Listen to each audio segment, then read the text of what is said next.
and above only. Game responsibly, keep it fun. Magandang araw po sa ating lahat, sa ating mga bisita. Inaanyayahan ko po kayo sa aming lungsod ng Alaminos para po mabisita at ma-experience ang ating mas pinagandang 100 Islands. Marami na pong pagbabago sa ating mga isla at sana makita namin kayo dito sa aming lungsod para po makapag-swimming, makapag-enjoy kasama ang inyong barkada at ang inyong pamilya. Tara na! Dito sa Alaminos City para sa ating 100 Islands. Ang patuloy na pagpapaganda sa 100 Islands National Park at lungsod ng Alaminos ay pinangungunahan ni Mayor Art Brian Celeste. High blood, salot, milyong-milyong katao na ang namamatay sanhi nito. Kaibigan, baka ikaw na ang susunod. Ni Mrs. Flor de Lisa Barbosa, ti Rosario, Santiago City.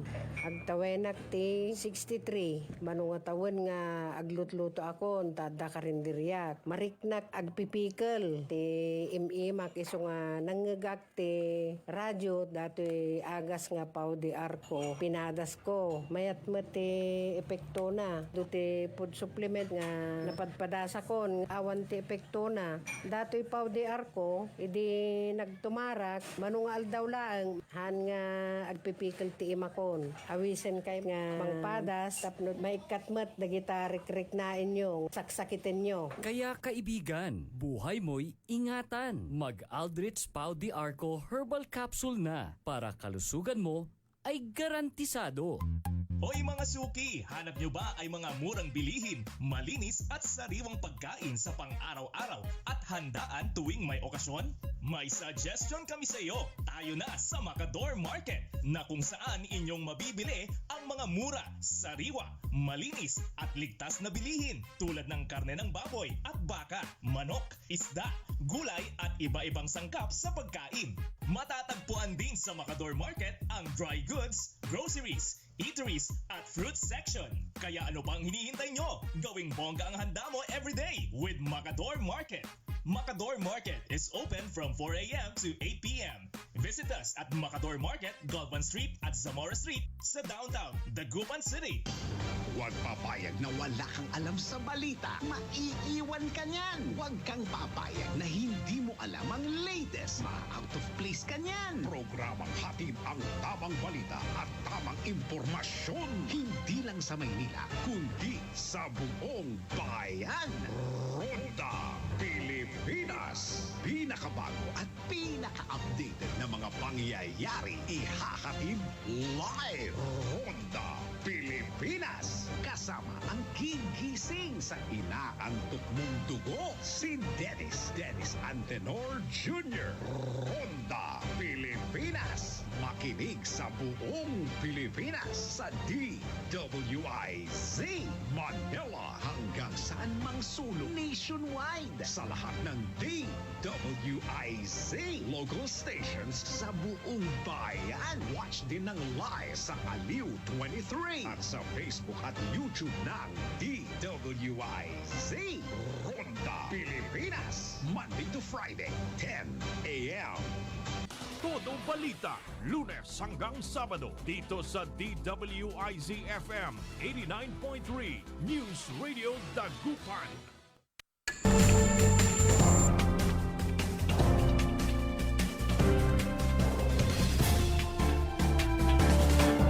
Isang napakagandang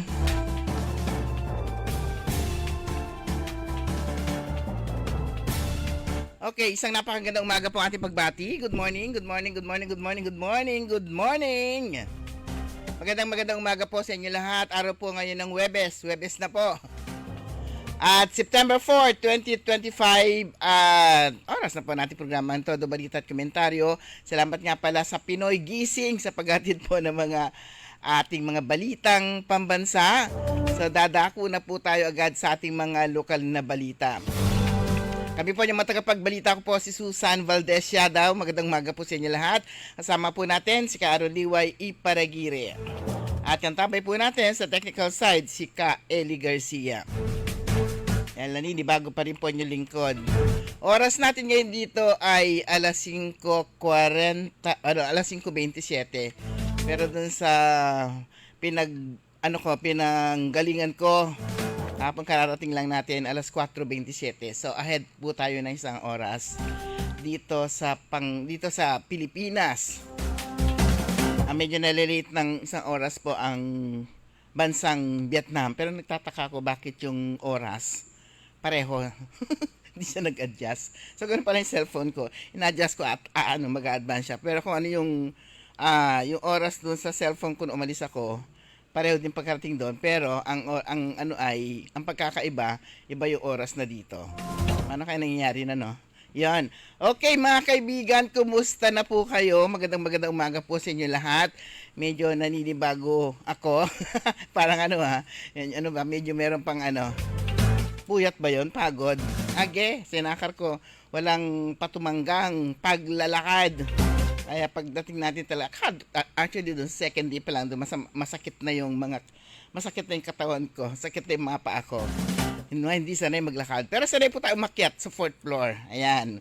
Kaya lang, kailangan kang pahinga every, every palapag. Tumitigil para hindi tayo hingalin. Kumusta na po kayo ngayon? Ayan, yung ating partner nga pala si Carol Liway, mamaya mapapakinggan po natin sa kanyang report tungkol sa, makamot, pero nag-cover siya. So, magre-report siya mamaya tungkol sa DOT-DTIA Ranyag Creative Tour, La Union, Pangasinan. So, kung ano naman yung kanyang, kung ano naman yung balita niya tungkol naman doon sa, yung tungkol sa tourism po. Okay, sabi ko nga kahit nandun tayo sa Vietnam, parang nag-observe din tayo, nakakamangha po yung nakita natin doon. Kasi alam natin noon, ang nai-imagine lang natin kasi is Vietnam, mahirap na bansa. Yan. Pero nga, ni-research ko nga, ang Vietnam is itong umuunlad na bansa. Ayan. May lower middle income o nagbago, yung lower middle income lang sila, at nagbago mula sa isa sa pinakamahirap na bansa sa mundo tungo sa isang mabilis na modernisasyon ng ekonomiya mula noong mga reforma nito noong 1986.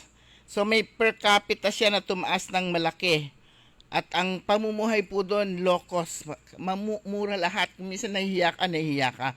Parang nakakaawa silang nakakaawa ka pang mura-mura na tapos natawad ka pa.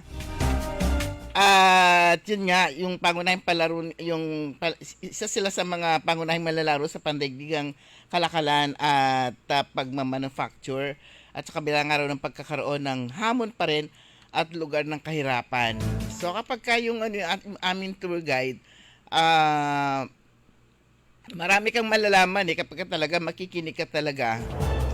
Meron silang casino doon sabi niya meron casino. Pinagmalaki nila meron casino pero hindi allowed ang mga Vietnamese na pumasok sa casino. Pang turista lang ito. Hindi ka pwedeng mag-casino. Tanong ko bakit? Kasi ang mga Vietnamese ay mahihirap. Mahihirap ang mga Vietnamese kung may tour guide. So hindi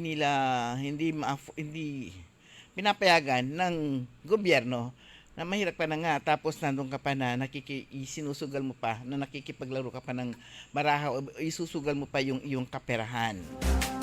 Ayan, at marami tayong nakita doon kami sa pag nandun ka, i-compare mo, pwede rin pala itong ganito, bakit hindi gawin sa Pilipinas? Parang gano'n. Tapos mamamangha ka, bakit ganito, kaganda itong lugar na to, siguro walang korupsyon dito. Yun yung maisip mo siguro walang korupsyon dito, kasi nga mahirap na bansa pero napakaganda, kasi yung napunta niya po namin sa Danang, ayan, ma-amaze ka talaga kasi sa sa bundok mismo. Parang Baguio lang, pero yung Baguio kasi talaga matagal na yun na na tinayuan ng mga bahay, pero doon hindi. Para siyang anong tawag nito? Parang pantasya.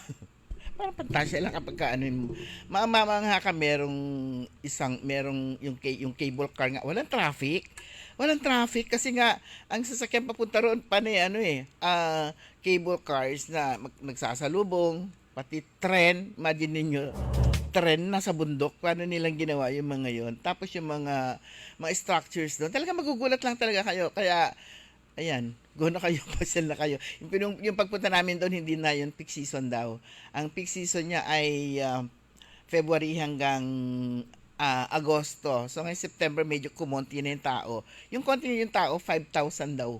5,000 daily yung tao. Konti pa yun yung lagay na yon. Na walang, sabi ko nga, ang tourism talaga is walking.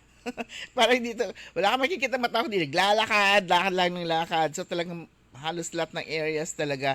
So yun yung ano, hindi pa yung peak season ng tourism sa kanila. September, hindi raw. Kasi mga June, February to July, talagang mga 20,000 daw ang tao. Ganon karami. Kaya nga sabi nga nung abalayan ko, nung nandiyan ka, buti walang tao ka, pero marami pa rin tao. Nagkataon lang na siyempre magpipicture ka kapag makita mong konti yung tao. Pero sabi nga nila, hindi raw sila makapagpa-picture kasi sobrang dami ng tao. So yun, kasama yun, yung matao na lang doon sa kanilang doon sa kanilang anong tawag nito? Doon sa kanilang picture yun. Kasi parang patunay talaga na maraming tao doon.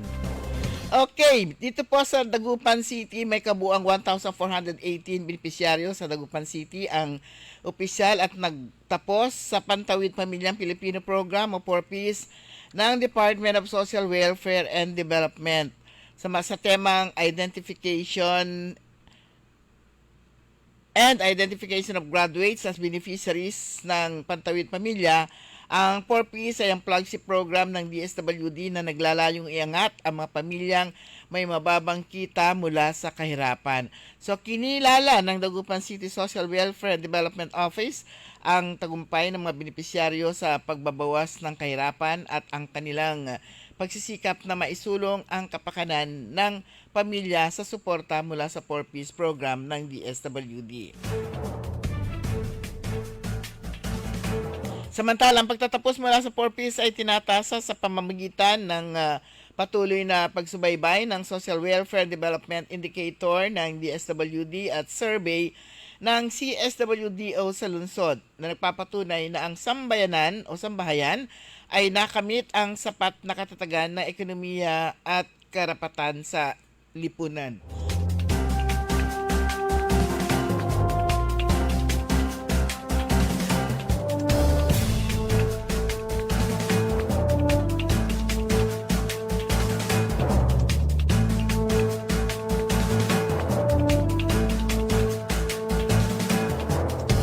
Pinaliwanag ni Rosaline Descallar, ang Division Chief para sa 4Ps ng DSWD Field Office 1, na ang mga nagsipagtapos ay kaya na ngayong magbigay ng dekalidad na edukasyon sa mga bata. Ganyan din ang sapat na nutrisyon at pangangalaga sa kalusugan para sa mga miyembro ng pamilya.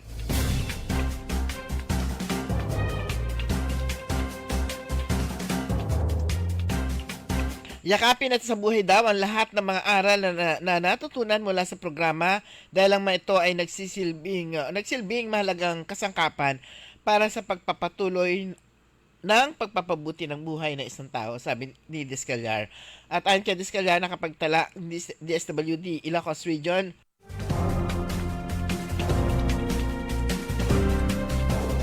ng mahigit 200,000 beneficiary sa ilalim ng 4Ps kung saan mahigit 4,000 na kabahayan sa Dagupan pa lamang ang nakakatanggap ng tulong.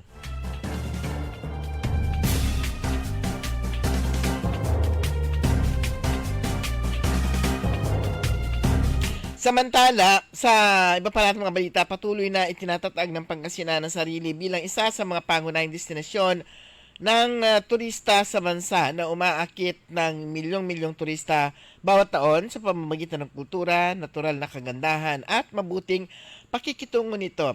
Sinabi ni Marco Sales, ang Tourism Operations Officer ng PTCAO Pangasinan, na higit pa sa bilang ang paglago. So tinukoy niya ang pag-unlad sa pakikipagtulungan sa pagitan ng mga opisyal ng probinsya at lokal na turismo na nagtutulungan upang isulong ang Pangasinan. So sa pagdiriwang ng buwan ng turismo noong September na may temang Tourism and Sustainable Transformation, iniulat ng Provincial Tourism and Cultural Affairs Office ang patuloy na pagtaas ng mga turistang dumating mula 6.8 million noong 2022 naging 8.4 million noong 2023 at 10 million at sa 2024. Ang paunang 2025 ay inaasahang maabot ang data, ngunit mas mataas pa rin ang pagsasama-sama.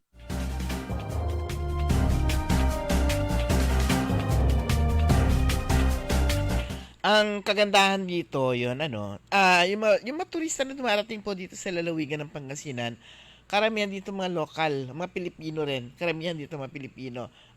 Pero siguro kung talagang lalago ang turismo, ay mas talagang, sabi nga natin talagang mas uunlad po ang ating lalawigan. Kaya nga po, yung mga pag-aralan, sabi nga sa Vietnam, ang tao daw na may 3 million lang. May 3 million. Kaya naglalakad nga kami doon, wala kang makitang mga bata, wala kang makitang mataba. Wala kang makitang mataba. Ganun eh. Kasi nga siguro sa pagkain nila, tsaka yung ang sisipag, busy ba, panay mga busy body, ang katawan panay pang Eli Garcia, yung mga katawan nila. Imagine nyo, paglakarin ba naman, ayan, so yung aming susunod na destinasyon, lalakad daw kami, malapit lang, at tanghalin tapat. Malapit, how far? 2 kilometers. My God, malayo yun sa mainit. Reklamo lahat mga Pilipino. Yan, reklamo lahat. Kaya isinakay kami ng aming tour guide sa, yung parang tawag na doon yung parang golf car pero malaki. Yun, mahaba. Yung makakasakay siya ng mga 10 tao.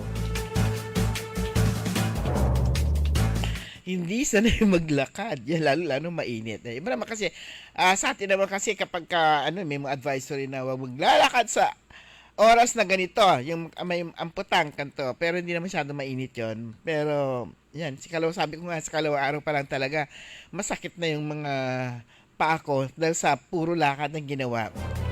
Hindi ka naman kasi, kung mamamasyal ka naman kasi na nakasakay lang, ang tawag doon, joyride, di ba? Pero yung 3,000 yung mga tao doon na talagang nagtatrabaho lang. Sa atin sa Pangasinan, sabi ko may 2 million. Pero sa Pilipinas, kaya imagine mo, siguro kung walang yung pinag-usapan nga corruption ngayon, parang timing nga, no? Kung pinag-usapan nga yung corruption, laki-laki ng mga kung hindi ganon ang corruption sa bansa, mas mayaman yung bansa natin, di ba? Ayan, mas mayaman yung bansa natin. Kaya nga pati nga bigas ine-export na nila. Yun, doon tayo kumukuha ng bigas. Kaya nga Vietnam rice, di ba? O kapag tatanong ka, saan galing yung bigas? Sa Vietnam. Kaya lang nakataon, wala po tayo napuntahan na area ng tungkol sa agriculture. Panay mga infrastructure po yung naipakita sa atin. At grabe ang pati grocery. Natawa nga ako doon sa mga kasama ko, dito ba kayo mamimili pa ng mantika? Ayan, nung gabi nagpunta na kami ng grocery. Nung kami sa supermarket na mili. Ayan, akala ko nga yung mga kasama ko pati prutas doon na binili. Ay, marami niyan sa Pilipinas. Kasi mabigat yung dadali mo. Kaya kung ano yung kaya lang talagang bilhin mo doon dahil nga siyempre yung package din abala rin.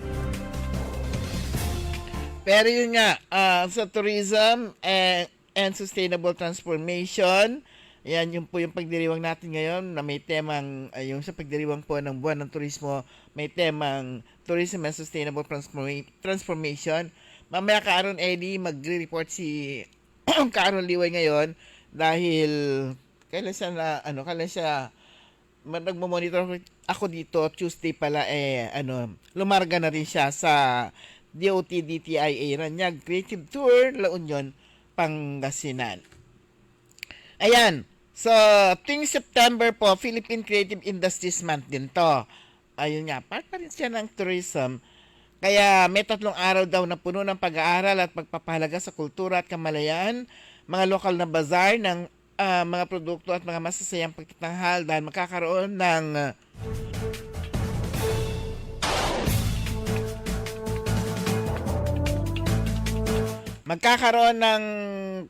CATIS 4 o CATIS sa September 15 to 17 mula sa Season Auditorium Capitol Grounds, Lingayen. Ayun, yung CATIS, Creative Industries Month. Yun. Creative Industries Month, CATIS. sa September 15 hanggang 17 sa Season Auditorium, Capitol Grounds, Lingayen, Pangasinan. So ang pagtatanghal ay inilatag ito ng National Commission for Culture and Arts, Department of Trade and Industry at ng Regional Office ng Higher Education Council ng Pangasinan.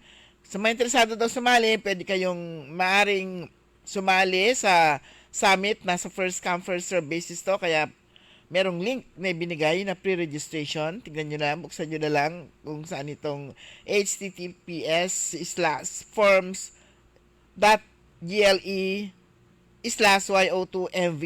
Yan, mahaba to. Hindi nyo mamememorize to. Yan, pwede nyo buksan na lang sa yung website ng provincial government. Sa mga gustong sumali sa summit ng Philippine Creative Industries Month. Yan. Ang link ay isasara pag nabot na yung target na bilang ng mga kalahok. So, ang konfirmasyon daw ipapadala lamang sa mga rehistradong kalahok bago isara itong pagtanggap nila ng mga attendees, sa mga participants. Samantala, dito po sa lalawigan ng Pangasinan, flood control, umalis ako, flood control pa rin. Ayan, nagsimula na ang provincial government sa pamamagitan po ni Governor Gico na dalawin din, tignan na rin, i-check na siguro bago pa i-check bago pa pumasyal ang Pangulo. Yan, unahan nyo na. Yan, personal niya na inspection yung flood control project sa Tagamusing River na sakop ng Santa Maria Norte, Mangkasuy, Santo Niño at poblasyon sa Binalonan. Ayan, isa-isang pinupuntahan yan. Pero meron tayo na balitaan yung dito, yung kasalukuyang ginagawang tulay dito sa Dagupan City. Ito yung tulay dyan sa may nadadaanan natin sa Divinesia. Dito sa Divinesia Expressway, yun daw construction ng tulay patungong Island Barangay, ititigil muna hanggat wala pang karagdagang pondo mula sa national government. Uy, ayun. Titigil muna. O nga naman, biglang siguro ang daming mga proyekto nito. Maraming mga proyekto na nakalatag na ang medyo stop. Yan, titigil muna pansamantala habang pati siguro yung mga budget ng mga infra projects medyo affected dito sa pagkakadiscovery po ng mga proyekto, mga flood control projects. So, affected itong yun dito sa stop muna daw. Stop muna kasi nga ayon dito sa binabasa ko, wala pang karagdagang pondo mula sa national government. Biglang stop. Okay mga kaibigan, bilis po ng oras natin. Stop muna tayo, 5:45. Babalik po tayo pagkatapos po lamang ng ilang paalala. DWIZ. Ladies and gentlemen, the new face of your favorite restaurant in Dagupan City. The original party place in town. The Music Warehouse Club Dagupan City. No need to go to Manila's top bars like Silo and BSK Club. Dagupan has it all. Fully air-conditioned with free entrance, free parking, and restrooms for all. Doors open at 7 p.m. Do well, live well, and dress really well. Find us at Paris Street, Barangay Pogo Chico. Contact us at 075-522-2617. Reserve your tables now. High blood, salot, milyong katao na ang namamatay sanhi nito. Kaibigan, baka ikaw na ang susunod. Ako ay si Maria Lunag ng Cordon Isabela, 16 years old. Yung asawa ko may diabetes, cholesterol, may high blood. Narinig ko sa radyo, mabisa daw yung Pau capsule. Bumili ako, pinainom ko sa asawa ko. Gumaling siya at lumakas. Kayo mga kabarangay ko, gumamit na kayo ng Pau capsule. Kalusugan mo garantisado. Kaya kaibigan, buhay mo'y ingatan. Mag-Aldrich Pau de Arco Herbal Capsule na para kalusugan mo ay garantisado. Kaya sabay natin paghandaan ang kinabukasan. Sa Fortune Life, maaasahan mo tapat ako. also the insurance coverage for agency-hired migrant workers, Fortune Life Insurance, securing your tomorrow today. Oy mga suki, hanap nyo ba ay mga murang bilihin, malinis at sariwang pagkain sa pang-araw-araw at handaan tuwing may okasyon? May suggestion kami sa iyo. Tayo na sa Macador Market na kung saan inyong mabibili ang mga mura, sariwa, malinis at ligtas na bilihin tulad ng karne ng baboy at baka, manok, isda, gulay at iba-ibang sangkap sa pagkain. Matatagpuan din sa Macador Market ang dry goods, groceries, eateries at fruit section. Kaya ano pang hinihintay nyo? Gawing bongga ang handa mo everyday with Macador Market. Macador Market is open from 4 a.m. to 8 p.m. Visit us at Macador Market, Galvan Street at Zamora Street sa downtown Dagupan City. DWIZ. Liway Manantan At Isusan Yadaw. sa Todo Balita.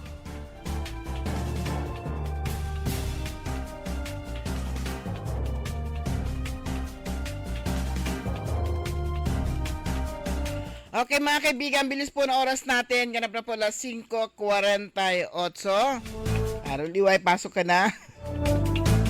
World Suicide Prevention Day sa September 10, 2028. So, hindi ka nag-iisa, may tulong at may pag-asa. So, ngayong World Suicide Prevention Day, paalala daw, hindi ka nag-iisa. Kung kailangan mo na makakausap o tulong, may mga libreng mental health support sa Pangasinan at sa buong bansa. Ayan. Sa Region 1 Medical Center, merong Mental Health Department, ang Region 1 Medical Center, MHT. Dito po sa Arellano, sa Barangay Pantal, Dagupan City, Pangasinan. So kapag feeling nyo, may nararamdaman kayo, pwede kayong tumawag sa landline tumato. 0960-8898-7866 o 0995-400-0121 at 075-653-8888 at 075-653-8000. Meron din sa Philippine Mental Health Association ng Pangasinan Chapter, PMHA, dito rin sa Arellano, Bani Street, Dagupan City. Contact number 075-523-5467 at sa National Mental Health Hotline, National Center for Mental Health, 1553-1800-1888 o 1553. Huwag kayong mahihiyang humingi ng tulong, makinig, umalalay at magbigay ng pag-asa. Ayan, medyo makati yung ating karabukob kasi nga yung pag-alis natin dito, di ba merong parang bagyo. Buti na lang pagdating doon, umuulan ng konti tapos mainit. Siyempre, hindi ko naman dala yung payong ko. Dito nga sa Pilipinas, di ako nagpapayong. Yan, yung mga kasama ko, handa, may dala mga payong. Tristan Wyatt Gulay, good morning. Kay Rodel Idade Espiralta, Rafael Acosta, Mangalyag Jr., Ernesto Musada, Connie Aison, Jolene Santipolo, Graciel na yung aking kaibigan si Grace Matro at saka si Nanay Dading Matro. Ganda umaga at saka si Teresa Cornel, Joseliada Mateo. Good morning.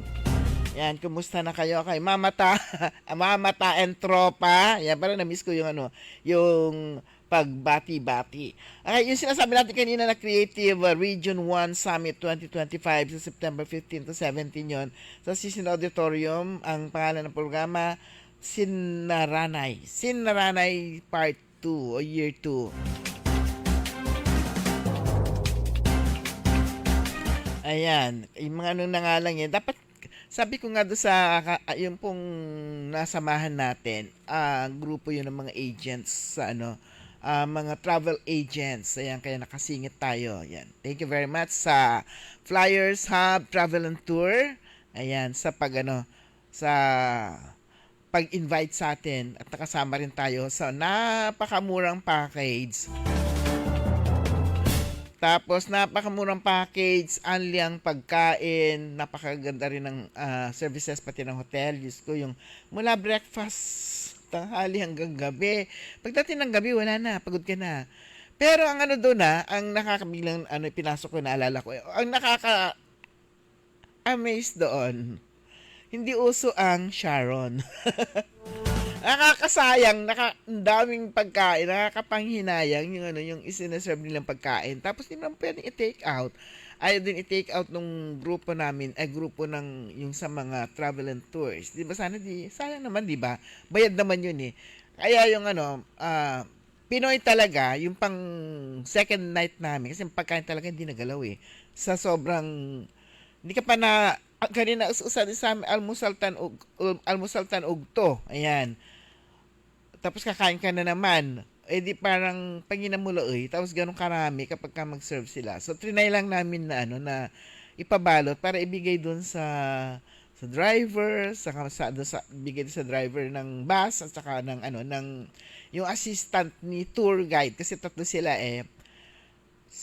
okay naman nung sige pumayag pero halos hesitant ipinagpaalam pumayag naman yung ipinagpaalam doon sa pinaka tour guide. So sinabi naman niya, pwede naman. Pwede naman pala. Sabi nga nung mga kasama, kasi dalawang grupo nga kami, at isang table.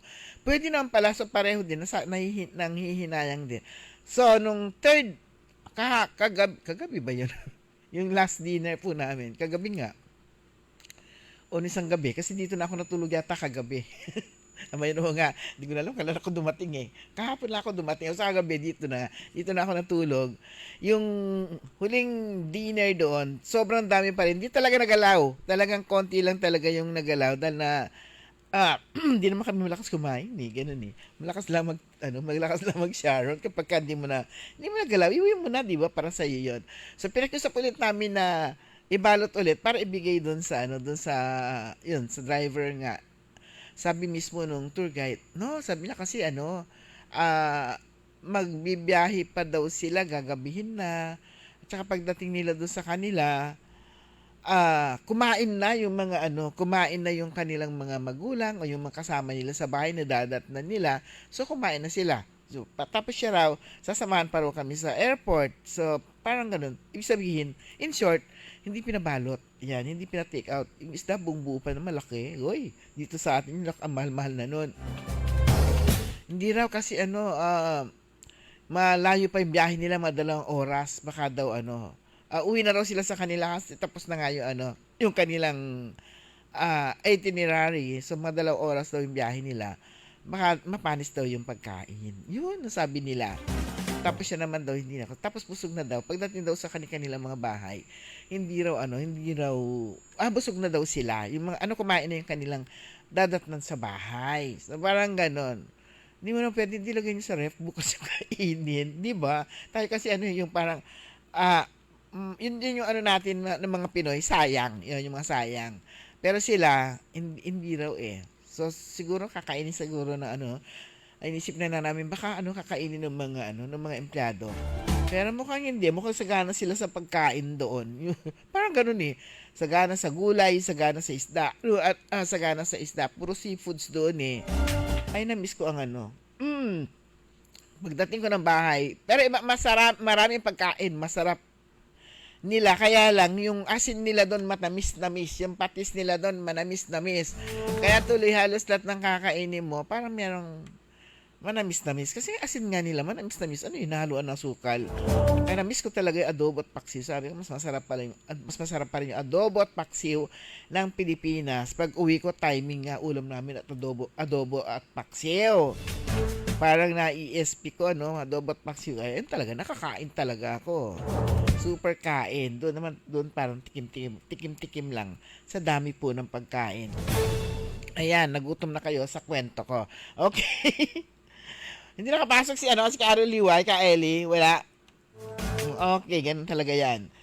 At matagumpay daw na isinagawa naman ang pagpili para sa mga kinatawan ng local special bodies. Hailey Francis Yado. Ay, naman, sandali. Okay, sandali lang.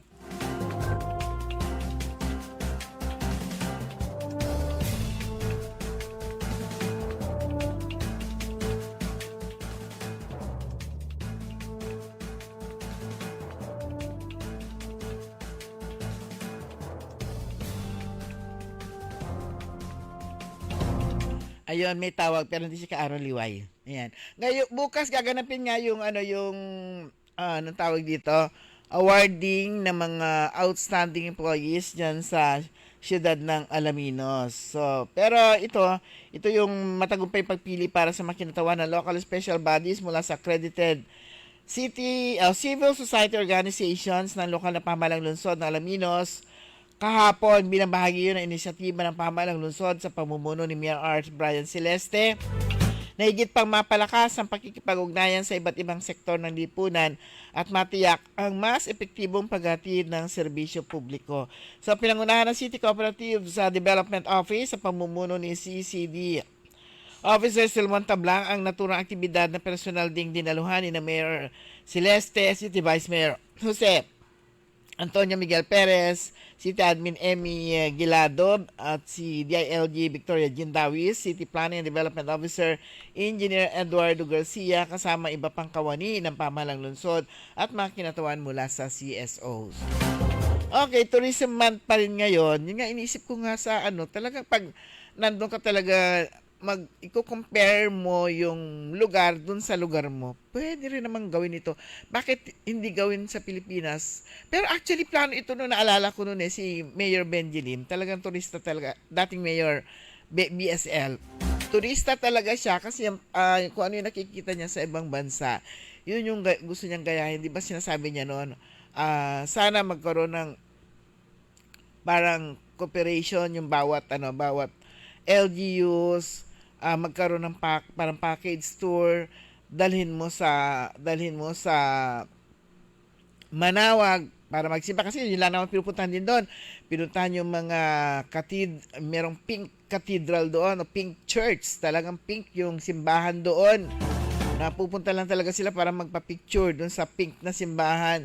Tapos yung kanilang Buddha, malit na Buddha, golden Buddha, pinakamalaking Buddha, yung mga pinupuntahan. Kaya nga yung bandang huli, ayaw ko na, puro Buddha rin naman lang yung makikita mo. Ayaw ko na kasi masakit na talaga yung paa ko. Tapos yung mga kainan, so yung mga talaga yun din naman yung pinopromote din sa mga pinopromote din sa mga turista. Kaya nga pagkatapos ng picture yun, pagkatapos kumain may picture taking, kasama yung malaki namin tarpaulin, mga farm tour. Field trip by nakasulat doon. Hindi ko pa alam hanggang ngayon kung ano yung nakasulat kasi laging pagkatapos na itutupi yung pero yung farm tour nga, farm tour. Ayun, at sabi niya noon, punta sa Manawag, pag merong kakain na, dalhin mo sa Dagupan, tapos dalhin mo sa dalhin sa Lingayen, kung ano man yung meron. Ang dami actually, di ba ngayon, pinopromote. Super, halos lahat ng lugar, meron silang something to ipakita na masasabing pang tourist yung kanilang na pwedeng pagmalaki sa mga turista. Kami yung may pinunta niya kami doon, 300 years lang yung bahay. Tayo dito, may tayo 400 years yung mga, diba, yung mga simbahan dito po sa lalawigan ng Pangasinan. Kung gagawin yun doon, talagang siguro yun yung hindi pa nasisimulan dito sa Pangasinan. Kaya lang, kapag may ganun, parang kung dito sila sa Dagupan pupunta, maubos. Isang araw sila dito dahil sa traffic. So, doon na lang muna sila sa walang traffic. Kasi sabi ko nga, wala kasing traffic doon. Ayan. Walang traffic talaga doon. Walang maraming tricycle, pero maraming motor. Dito may kukompare mo nga Ang gandang tignan din kahit na maraming motorsiklo kasi disiplinado yung mga motorsiklo. Yung mga, hindi gaya dito sa atin para silang ipis, lusot na lusot. May tricycle, may motorsiklo, may tri-bike, may pedicab. Anong tawag dito? Pedicab ba yung tawag doon?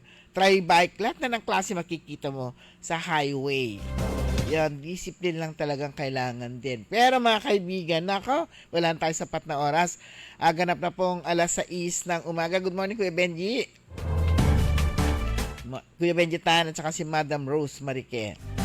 At sa lahat po natin mga kasama at Sir Nap, good morning.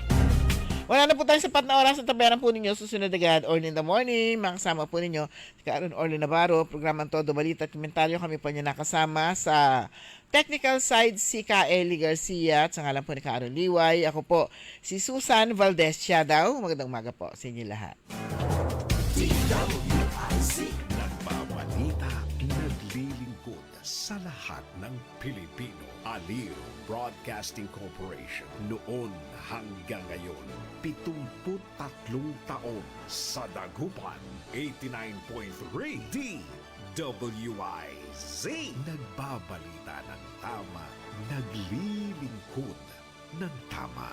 Ang balitang ito ay inihatid sa inyo ng Bingo Plus. Download Bingo Plus app now on Google Play and Apple App Store for a chance to win up to 935 million pesos jackpot prize. Visit bingoplus.com to learn more. With Bingo Plus, bingo sa saya plus sa panalo. Gaming is for 21 years old and above only. Game responsibly. Keep it fun. High blood, salot, milyong katao na